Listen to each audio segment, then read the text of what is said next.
c'est aujourd'hui que débute le salon Moto Illimité à l'année. Samuel et Jean-Marc vous présentent la marque KTM avec ses nouveautés 2022.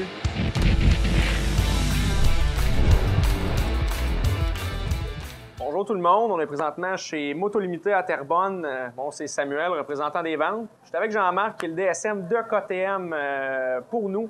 Donc aujourd'hui, on va regarder les nouveautés chez KTM, entre autres une grosse nouveauté qui est la nouvelle Super Aventure 1290R. Salut Jean-Marc. Salut, ça va bien? Ça va bien toi? Oui, ça va très bien. Yes sir. Fait, dans le fond, les grosses nouveautés versus l'ancienne plateforme qu'on avait dans le modèle. Je sais qu'on avait l'instrumentation, suspension. Peux-tu m'en parler peut-être un petit peu plus? Bien, en entrée de jeu, il y a des modifications. Donc, on a le châssis qui est modifié. Oui. Vous allez pouvoir le découvrir avec le spec, mais grosso modo, pour justement que la moto soit plus maniable. La grande amélioration qui a été faite, c'est les réservoirs d'essence. Donc, Okay. des réservoirs d'essence style rallye. Donc, les réservoirs d'essence descendent de chaque côté. Donc, ça amène le poids de la gravité beaucoup plus bas. Donc, beaucoup plus facile de pouvoir manier la moto dans des sentiers beaucoup plus techniques. Aussi, on a changé l'angle de fourche et puis on a rallongé le swing arm. Fait que ça fait en sorte que le swing arm est un peu plus long, mais un petit peu plus entré, avec un angle de fourche. Donc, ça amène beaucoup de maniabilité à basse vitesse. Donc, oui, c'est une grande cylindrée, mais quand on la conduit, quand on est dans un sentier, ben, c'est une moto qui se sent vraiment comme une mid-size. Et c'est ce qui est important, et c'est ce que les ingénieurs chez nous développent. Donc, on ne ressent pas le gabarit de la moto nécessairement. Donc, on a des aides électroniques qui sont vraiment incontournables. Avec le Quick Shift, donc on a aussi une technologie qui fait en sorte qu'on n'est pas obligé de tenir l'embrayage pour changer de vitesse, ça, autant qu'en accélération, autant en décélération. Et puis, les suspensions, très important de faire des suspensions. Puis oui. Une moto d'aventure, ça nous amène très loin et dans des sentiers très techniques. Ouais. Donc, des suspensions WT Explore, donc off-road, c'est des suspensions d'enduro qu'on met sur les aventures dans la version R, tout simplement.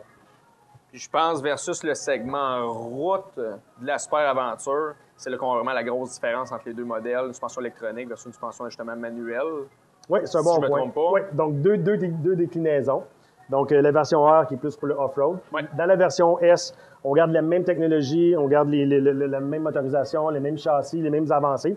Par contre, un point que KTM a développé, donc c'est un cruise control adaptatif. Donc c'est une moto qui est plus orientée pour la route. Donc les longues distances, chemin de gravel. Donc la nouvelle technologie, c'est qu'on a un cruise control adaptatif. Ce qui est le fun, c'est qu'on peut le mettre sur le cruise control.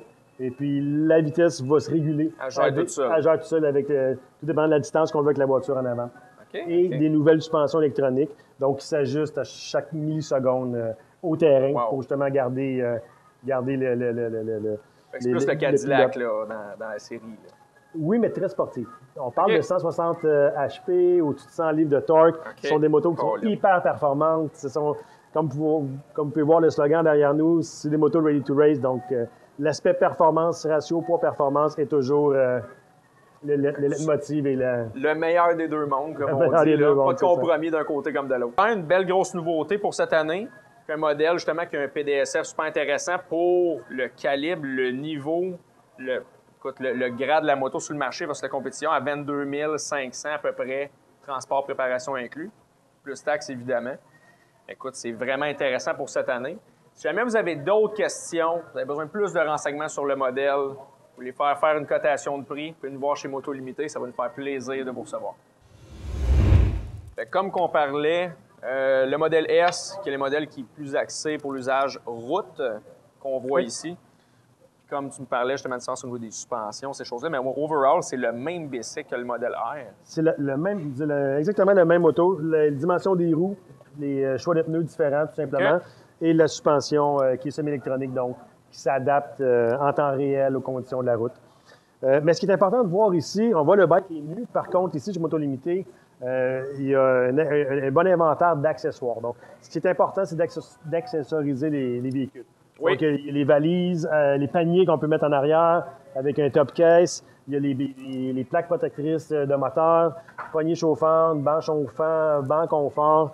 Donc, une multitude d'accessoires qui peuvent être ajoutés pour améliorer le confort et la sécurité des pilotes. Dans le segment, KTM fait la famille Duke. Donc, on peut partir d'un Duke 200 pour les gens qui débutent dans la moto. On a le 390, le 890 et on a le Super Duke 1290. de Beast, qui est vraiment une moto assez remarquable. Oh oui, un monstre, un vrai monstre. Là. Donc, ce qui est intéressant de voir ici, dans la famille des Dougs, donc c'est vraiment le poids côté de la performance, l'agilité de la moto. Donc, c'est vraiment des motos qui sont conçues pour être hyper confortables, beaucoup plus urbaines, mais urbain performants. Donc, ici, on a des bicylindres de 800 cc. C'est vraiment une moto qui est designée pour vraiment avoir le plaisir de la conduite, de la moto. C'est quand même très accessible aussi comme 16. De ce que je vois, je suis pas super grand. Fait que c'est pas tout le monde qui a le même gabarit, qui n'a pas la même aisance sur les motos. Je pense que ça, c'est un segment qui est pas mal plus accessible. Puis de là, justement, la croissance en popularité. Là. Donc, Sam se prête au jeu. Donc, il s'assoit sur les motos, comme on peut voir. Ce qui est important, c'est le confort du pilotage. Donc, c'est une moto qui est quand même très sportive, mais avec une position de conduite qui est quand même assez droite. Oui. Et avec les 3 points d'appui, donc les mains, le fessier et les jambes. Donc, la géométrie, les 3 points de position, les 3 points d'appui, fait en sorte que cette moto-là, elle est hyper confortable pour des belles randonnées. Oui, puis quelqu'un de ma grandeur, justement, comme qu'on disait, pas une pièce d'homme, on s'entend. Fait que c'est dur de trouver un bike qui a un bon fit, mais la position est super naturelle, c'est super confortable. Puis justement, comme on disait, la croissance en popularité du modèle, on voit beaucoup autant des nouveaux conducteurs, des pilotes émérites, mais justement qui est plus accessible au commun des mortels dans la grandeur qu'on a, là. Fait que non, c'est super ça. Fait que pour conclure, on va se déplacer dans la section hors route de KTM, où est-ce qu'on voit, il y en a vraiment pour tous les âges, tous les goûts, même dans les petites séries juniors comme ça, 50cc. Je pense que c'est un beau marché justement pour ceux qui débutent, là. Oui, effectivement. Ce qui est important aussi chez KTM, c'est de faire grandir le sport de la motocyclette. Donc, ça fait partie de nos valeurs primaires. Donc, ça prend des motos pour les débutants ou pour les jeunes enfants. Donc, on prend en parallèle aussi le Stasic, donc un petit balance bike électrique, où est-ce que les enfants peuvent s'amuser, ils peuvent jouer, ils peuvent débuter, juste à filer un peu c'est quoi une poignée à gaz avant de tomber sur des moteurs à combustion. Mais ici, spécialement, ce modèle-là, c'est intéressant, c'est même pour les enfants. Donc, on fait des modèles d'usine qu'on appelle des Factory Edition. Donc, c'est une 50cc avec toutes les composantes de course, justement, pour s'assurer que le jeune, à la course, il va avoir le meilleur produit avec le meilleur poids pour pouvoir finalement arriver à la première marque du podium. Ah oui, roder des futurs champions. C'est ça. Oui. C'est ce qui conclut le petit wrap des nouveautés 2022 chez KTM dans les séries Aventure, les séries Route et les séries hors route. Si jamais vous avez plus de questions, vous pouvez venir me voir chez Moto Limité. Mon nom c'est Samuel, ça me fait plaisir de vous aider. Voici ce qui conclut notre segment Nouveautés 2022 chez KTM.